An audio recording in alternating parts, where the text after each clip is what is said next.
le show talk de la diaspora africaine. S'il y a une autre radio en ligne, faites-moi savoir, mais je pense que Jacques Roger Show International est la première radio en ligne de la diaspora africaine, particulièrement pour nous les Noirs. Merci, parce que je ne connais pas grand-chose de l'Afrique blanche, du Maghreb, ça ne m'intéresse pas. OK. Alors, encore une fois, c'est la chronique politique de Douganov qui survivra, vivra. Je vous remercie. Encore une fois, c'est Kwaski Douganov. J'ai changé de nom, je suis raconte du n'importe quoi. Ils sont nombreux. La semaine passée, c'était Gwali. Non, la semaine s'est passée. La semaine, ce week-end, c'est Mambé et comment s'appelle Amédée Kouakou. C'est honteux. Ça, ce sont des ânes. Ils cherchent à avoir du foin pour manger. D'après M. Bala Keïta, il faut jouer à l'âne pour avoir du foin pour manger. Donc, c'est ce qui... Mambé est un ingénieur. Amédée Kouakou est un docteur. Mais regardez leur raisonnement. Comme s'ils n'étaient pas capables d'eux-mêmes. Si demain ils ne sont plus au gouvernement, ils seront plus capables de vivre. Aujourd'hui, Bassirou, il nous a montré. Il a été renvoyé de la fonction publique. Après avoir fini brillamment ses études à l'ENA, inspecteur des impôts, professeur des impôts, il a été renvoyé pour politique, pour avoir dit la vérité. Il allait faire plantation de tomates pour nourrir ses deux femmes et ses enfants. L'Ivoirien ne peut pas faire ça. C'est trop demandé à l'Ivoirien. L'Ivoirien préfère jouer à l'âne pour avoir du foin. Mais un jour, le foin, là, ça va ballonner votre ventre. Ça, c'est sûr. Alors, je reviens sur la sortie l'audacieuse, ça c'est du latin, hein, de M. Tidjam Thiam. Alors, quels sont les arguments des moutons du RDR RHDP à l'encontre de M. Thiam? Un, il ne connaît pas la Côte d'Ivoire parce qu'il était hors de la Côte d'Ivoire pendant plus de 20 ans. Deux, il ne propose pas de solution critique. Il ne propose pas de solution. Alors, c'est vraiment malheureux quand on est idiot ou bien qu'on accepte d'être idiot parce qu'on va avoir un bol de lentilles pour manger. Monsieur Tidjam Thiam, sur ses 60 ans, il a passé plus de temps en Côte d'Ivoire qu'à l'extérieur.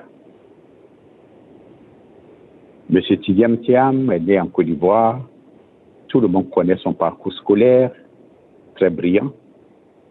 Moi, j'appelle ça relève du génie. Monsieur Thiam est un ingénieur, mais il a démontré un génie dans les arcanes de la banque, dans les plus hauts sommets de la banque. Ça, c'est du génie. Après ses études brillantes en France, il est rentré en Côte d'Ivoire, où il a travaillé dans un cabinet d'experts comptables. Je le dis toujours, c'est un ingénieur d'experts comptables et d'audit. Il va travailler à la BNTP, Bureau national d'études des travaux publics. C'est là-bas on fait les grands projets. C'est là-bas on fait la recherche sur les grands projets d'infrastructure en Côte d'Ivoire. Avant, il y avait les grands travaux. Ah, il a travaillé aussi aux grands travaux. Et les grands travaux ont disparu et est resté BNTP. Après, il est devenu ministre. Très jeune. Il a fait l'un des programmes les plus pharaoniques pour la Côte d'Ivoire, pour dépasser son grand-père Houphouët-Boigny. Il l'a fait. Il n'avait pas grande expérience de la politique dans le monde, mais il a fait. N'eût été le coup d'État et que ces travaux avaient été réalisés, peut-être que Dramane Ouattara serait jamais président en Côte d'Ivoire. Donc, il a les capacités, il a le bagage intellectuel et il a le génie. Parce que le génie est au-dessus de l'intellectuel. Il a le génie de s'inventer lui-même et d'inventer une nouvelle Côte d'Ivoire. Si les 12 travaux avaient été réalisés, la Côte d'Ivoire ne serait pas aujourd'hui, après 20 ans, un pays très pauvre, très endetté. Je le répète, si les 12 travaux de M. Thiam avaient été réalisés, la Côte d'Ivoire ne serait pas aujourd'hui un pays très pauvre, très endetté. Parce que nous sommes sortis de pays pauvres, très endettés, PTE. Mais nous sommes maintenant pays très pauvres, très endettés.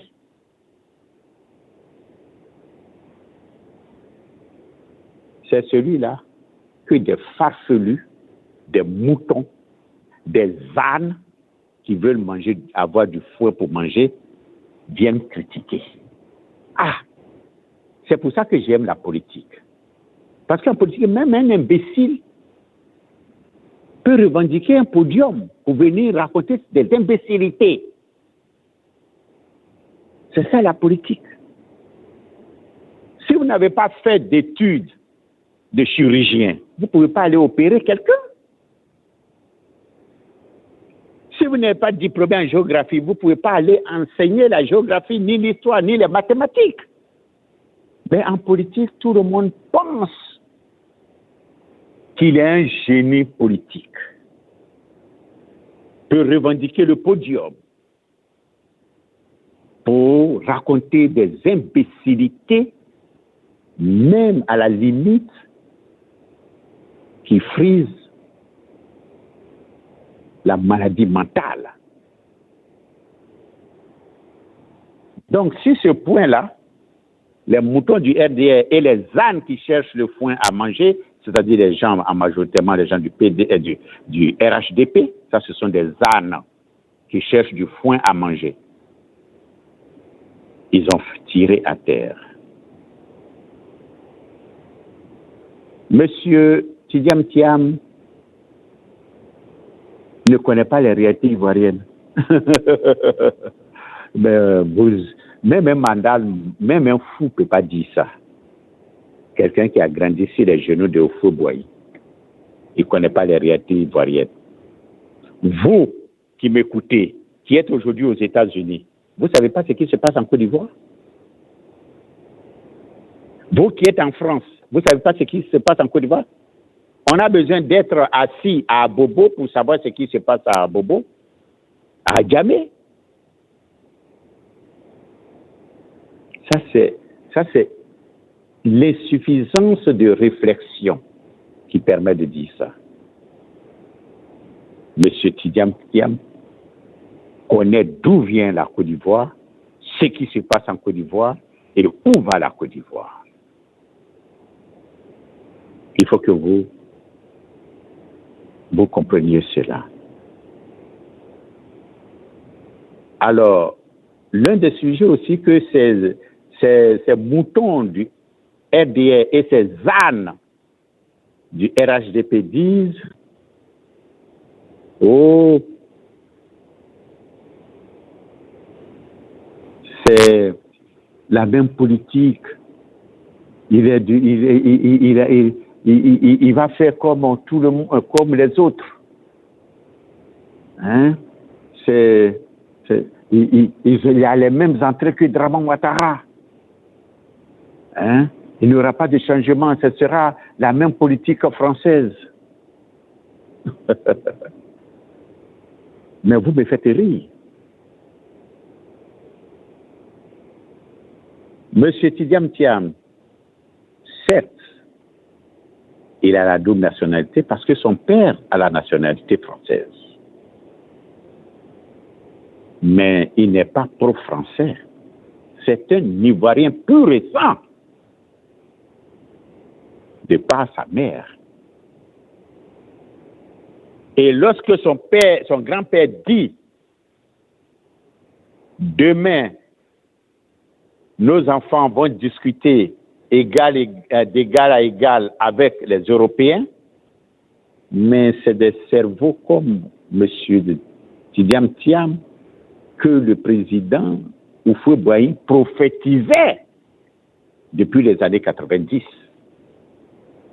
Et puis, je vais vous apprendre que M. Tidiam Thiam n'est pas du tout le pion de la France. La France ne veut pas de M. Tidiam Thiam. Parce que les Européens choisissent les gens qu'ils peuvent manipuler. Vous pensez que Macron peut venir manipuler Tidiam Thiam? Le peuple ivoirien va élire Tidiam Thiam. Et Macron va venir le manipuler. Mais c'est qu'il n'est pas un génie, c'est qu'il n'est pas un intellectuel. C'est qu'il a passé tout son temps, tout ce qu'il a fait, c'est zéro. Non. M. Tidiam Thiam n'a rien à voir d'être pro-français. Ça ne l'arrange même pas du tout. Tidiam Thiam n'a pas besoin du soutien de Macron pour être élu en Côte d'Ivoire. Comme Draman Ouattara, qui a été déposé en Côte d'Ivoire du bout des canons de la France pour tuer les Ivoiriens. La France ne peut pas manipuler M. Tidiam Thiam. Il est trop intelligent, trop génie pour qu'eux le manipulent. Et aujourd'hui où je vous parle, les relations personnelles de M. Tidiam Thiam le confortent que la France ne peut même pas s'approcher de lui. Parce qu'aujourd'hui, tous les Européens, les présidents européens sont contre la France. Parce qu'à cause de la France, à cause de la mauvaise politique de la France vis-à-vis des pays africains, on est en train de chasser tout le monde. On est en train de chasser, comment ça s'appelle, tous les Européens de l'Afrique. Ce qui a commencé va continuer.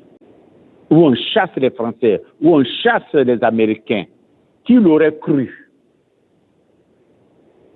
que des petits bonhommes, que des nègres vont dire à la France, sortez de mon pays. Ils donnent ultimatum à la France de sortir de leur pays. Et ils sortent. Et même l'Amérique. Donc, aujourd'hui, à cause de la politique de l'Élysée vis-à-vis de ses anciennes colonies, toute l'Europe est en train de perdre des pieds en Afrique. Et ça ne plaît pas aux dirigeants européens. Et ils sont révoltés contre la France. Donc, M. Thiam n'a pas intérêt à aller coquiner avec la France. Pourquoi? M. Thiam, en tant que petit-fils de Houphouët-Boigny, ne peut pas vouloir venir être président en Côte d'Ivoire du bout des canons de la France pour tuer les Ivoiriens. Ça, Thiam ne pourra jamais l'accepter. Il ne le fera pas. Donc voici la grande différence. Je vous dis, Thiam n'a rien de francophile. Thiam n'a rien de francophile. Donc, ces arguments-là, laissez tomber ça. Vous pensez que Thiam va venir être président en Côte d'Ivoire et permettre que le port d'Abidjan, l'aéroport d'Abidjan, soit aux mains de la France? C'est la France qui gère, c'est la France qui connaît les entrées et les sorties, et la France donne des miettes au gouvernement français. Vous pensez que Thiam va accepter ça? Donc, ça veut dire qu'en Côte d'Ivoire, nous n'avons pas d'hommes capables de gérer le port, de gérer les entrées. Nous n'avons pas d'hommes capables d'assurer la sécurité de nos ports et de l'aéroport. Vous pensez que Thiam va accepter qu'on prenne, on fasse de Koumassi, de Port-Boué, un camp militaire pour mener des actions déstabilisatrices des pays d'Afrique? Vous pensez que Thiam va accepter ça? Draman Ouattara l'accepte parce qu'il n'est pas ivoirien. Voici maintenant, on comprend pourquoi un jour, un beau matin, les gens se sont levés pour aller casser Port-Boué, casser, comment ça s'appelle, un immeuble qui n'était pas décrété précaire.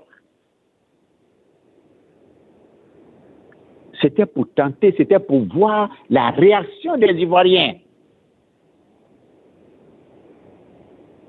Vous pensez que M. Castres, général d'armée, qui a participé à la rébellion contre la Côte d'Ivoire, qui est aujourd'hui à la tête d'un organisme géant, peut venir devant le Sénat dire que nous allons prendre, voici ce que nous comptons faire de Port-Boué sans avoir eu au préalable l'accord de M. Draman Ouattara. Vous pensez que M. Castres peut aller dire ça devant le Sénat français? Qu'on va faire de Port-Boué et les environnants de Port-Boué un camp d'entraînement, un camp pour un camp qui va, une base, c'est une base terroriste pour semer la terreur en Afrique contre les régimes qui ne les aiment pas. C'est un camp terroriste qu'il veut faire là-bas. Vous pensez que M. Castres peut aller dire ça devant le Sénat français sans avoir eu au préalable, l'accord de M. Draman Ouattara? Mais où sont les intellectuels en Côte d'Ivoire? Ceux qui passent sur les plateaux de NCI, je ne veux pas citer des noms. Ceux qui passent sur les plateaux de télévision, je ne veux pas citer des noms. Qui se font passer pour des intellectuels, pour venir raconter leurs ignorances, leurs insuffisances, leur mauvaise foi, comme des acquis intellectuels parce qu'ils ont eu des diplômes universitaires. Où ils sont? C'est là le vrai débat qu'il doit avoir en Côte d'Ivoire. C'est là le vrai débat. Là, il s'agit de la Côte d'Ivoire. On veut transformer Port-Boué en un camp de Al-Qaïda, de terroristes, pour aller s'aimer le désordre en Afrique. C'est ça que les Ivoiriens doivent débattre. Ah bon? Donc c'est le plan qui a été concocté entre les Français et Draman Ouattara. Et nous, on ne sait pas pourquoi, du jour au lendemain, comme M. Thiam l'a dit, sans sympathie, sans pitié, sans respect, on vient casser, comment ça s'appelle, les quartiers des gens, pour les mettre à la rue. Jusqu'à aujourd'hui, il y a des gens qui dorment dans le cimetière de Port-Boué. Ça fait 5 ans, cette histoire-là. Il y a aussi des gens qui parlent, les moutons du RDR et les ânes du RHDP. Hey, ils parlent, ils ne proposent rien. Mais ce n'est pas M. Thiam qui va donner des solutions à d'autres solutions qui est devenue à d'autres catastrophes. Ce n'est pas M. Thiam. Et puis, M. Thiam n'est que le président du PDCI. Il n'est pas encore élu candidat du PDCI pour les élections présidentielles. De quel programme vous voulez qu'il parle? Ce n'est pas à M. Thiam de donner des solutions à Ado Solutions qui est devenu Ado Catastrophe pour les Ivoiriens. Le jour que M. Thiam sera désigné comme le candidat du PDCI RDA, il sortira son programme et vous verrez. Si dans ses premiers pas, en tant que ministre en Côte d'Ivoire, il a pu mettre en place un programme pharaonique pour la Côte d'Ivoire, ce n'est pas maintenant, plus de 20 ans après, qu'il ne ferait pas mieux. Donc, attendez d'avoir, soyez patients.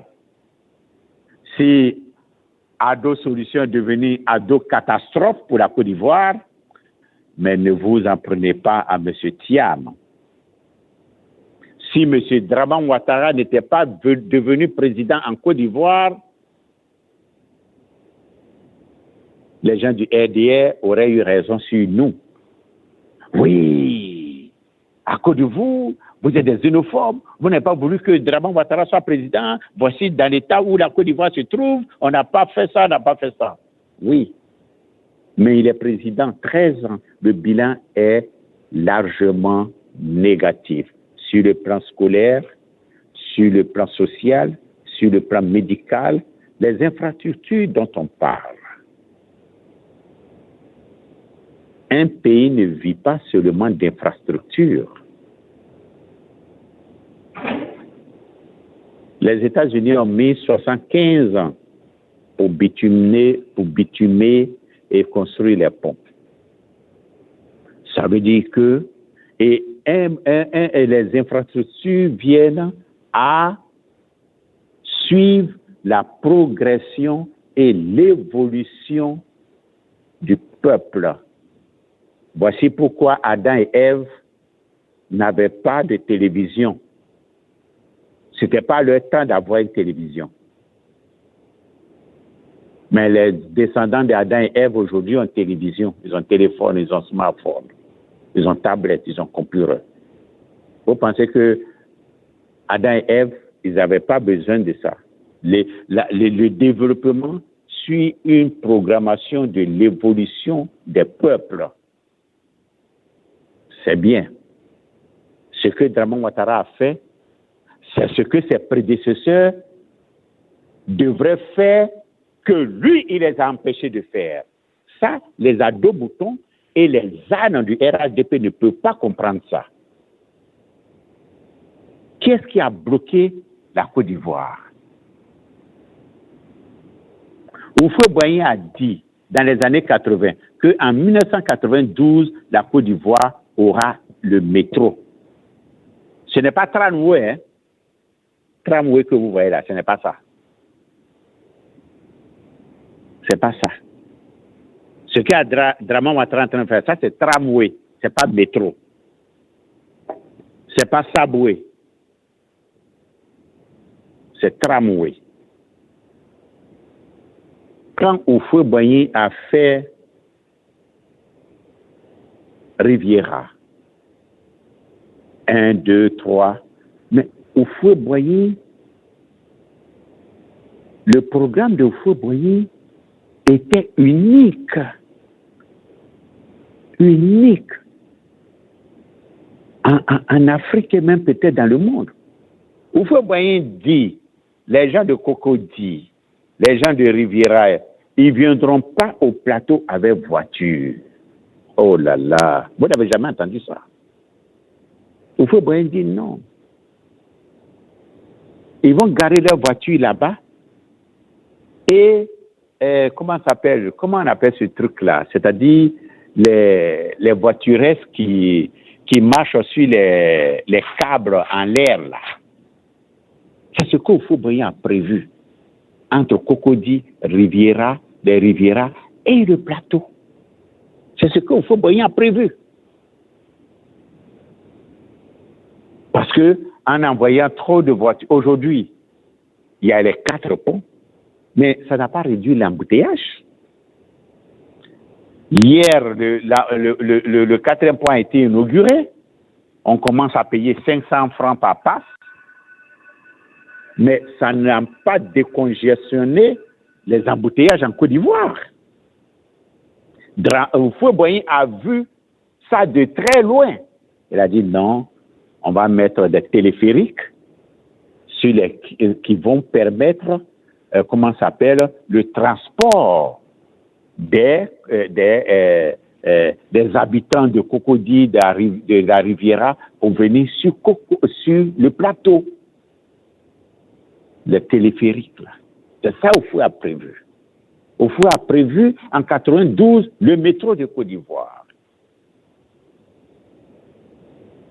Mais pourquoi aujourd'hui on est en train... Mais avant,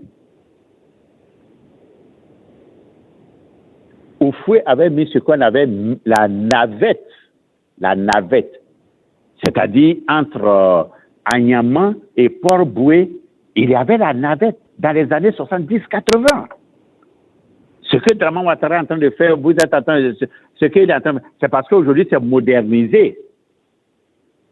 Sinon, la RAN, au moment où il y avait la RAN, entre Agnaman et Port-Bouët, il y avait cette navette-là de train qui transportait les gens dans les sens. Agnaman, à Bobo, à Djamé, Plateau, Trècheville, et puis Port-Bouët. Ça existait dans les années 70-80. Ce n'est pas nouveau. Aujourd'hui, ça atteint un modernisme qu'on a surfacturé, qui devait être à 100 milliards. Aujourd'hui, c'est à 1000 milliards. Voici. Donc, il n'y a pratiquement pas de miracle pour lesquels il faut s'enorgueillir. Mais il faut se demander pourquoi tout ça a été arrêté. Pourquoi tout ça a été arrêté? Et si Alassane Draman Ouattara le fait aujourd'hui, mais on doit se demander aussi comment il le fait. À quel prix ces travaux sont effectués? À quel prix? Et à quelle qualité? Il faut qu'on se pose ces questions-là. Chez nous, les Baoulés, on dit Congo Boalois, on ne marie pas femme pendant une fête. Parce que la nuit, tous les moutons sont blancs. À une fête, toutes les femmes sont belles. On ne marie pas femme à une fête. Quand elle va arriver chez elle, elle va enlever tout elle va se décortiquer de tout son maquillage. Permettez-moi le terme. C'est là que vous allez voir sa vraie beauté. Donc, ce n'est pas parce que Draman Ouattara est en train de faire ça, donc il a le feu vert de persécuter les Ivoiriens. Parce que Draman Ouattara est en train de faire ça, donc personne d'autre ne peut venir faire quoi que ce soit. C'est Draman Ouattara qui, depuis 1993, a empêché la Côte d'Ivoire d'atteindre le développement qu'on devrait avoir, qui serait mieux que ce qu'il a aujourd'hui réalisé en Côte d'Ivoire. Avec des goudrons qui ne tiennent. On met une couche de goudron sur la route et on dit oh, c'est du bitume, c'est pas du bitume. Il suffit d'un coup de pluie net, ça balaie ça. Voici. Ça aussi, ce sont des faits, ce sont des réalités. Lorsque vous écoutez, je ne veux même pas revenir sur ce que ces ânes du RHDP racontent sur M. Thiam. Je vous dis d'abord, M. Thiam, il n'est pas un francophile, c'est un Ivoirien pur et sang.